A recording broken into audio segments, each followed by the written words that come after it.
Hello there, welcome to the Foundation. How are you today? Pretty decent. How about yourself? That is a hard one to explain. I'm sure you've noticed I am clearly a bipedal raccoon. Yes, I have indeed noticed so. That's, you get used to it.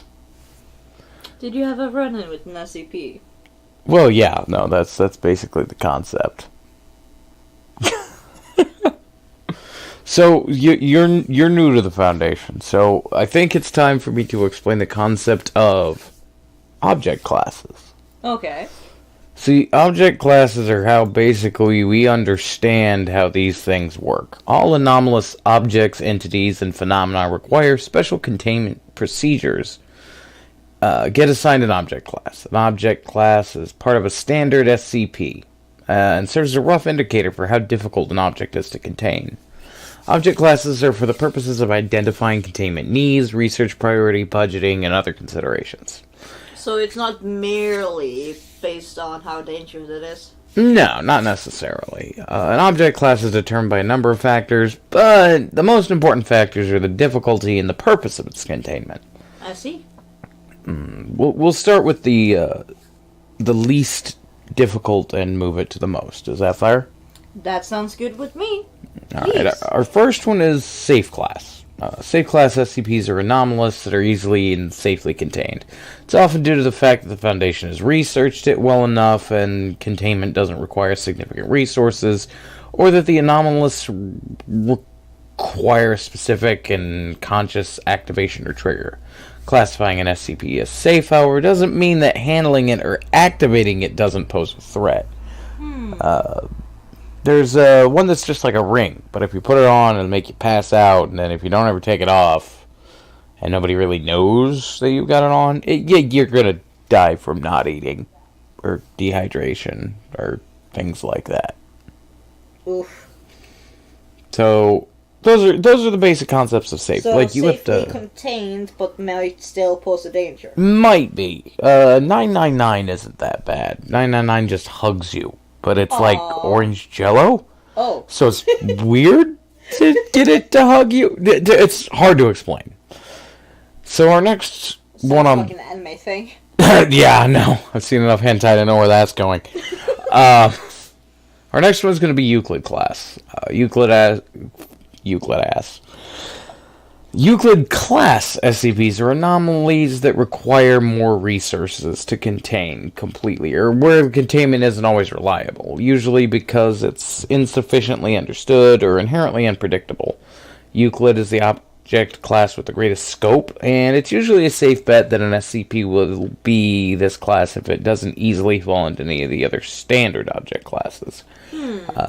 Usually these are autonomous, sentient, or sapient because they're inherently unpredictable because they have basically self-will.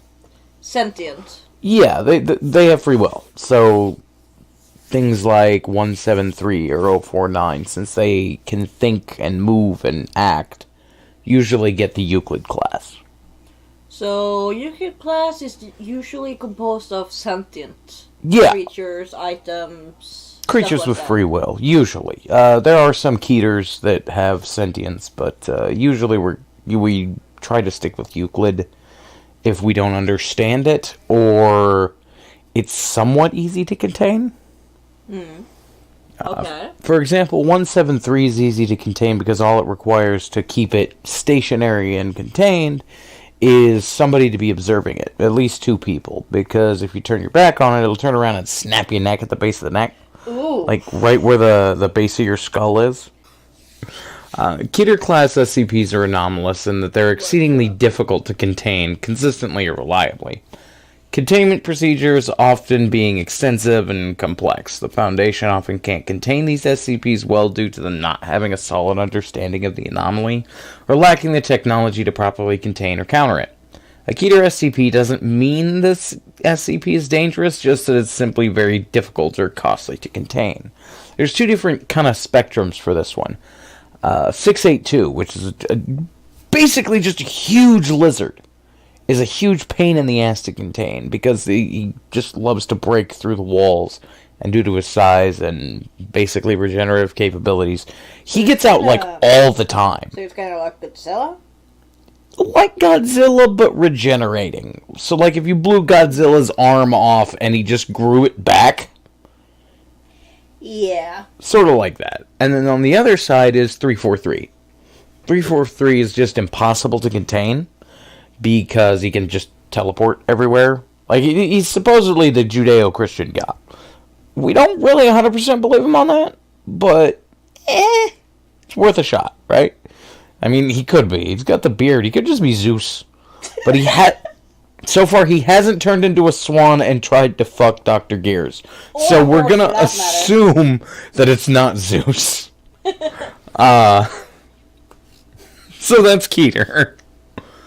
So now we got Thaumiel. Thaumiel's actually pretty interesting because Thaumiel class SPs are anomalous that the Foundation specifically uses to contain other SCPs. Even the mere existence of Thaumiel class objects is classified at the highest levels of the Foundation, and their locations, functions, and current status are only known to a few Foundation personnel. I don't really have the clearance to dick with Thaumiel, which is kind of unfortunate because I always kind of would love to deal with something that makes any of these sons of bitches less dangerous. Sorry. That's what happens when you use a gas generator. So, now we've got the neutralized. Neutralized basically just means they're no longer anomalous or they've been destroyed or disabled. Are they safe at that point? Well, they're not anomalous anymore, so basically. Now, here's kind of the way we factor this.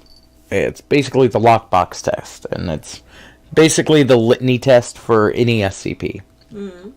If you lock it in a box, leave it alone, and nothing bad will happen, it's safe.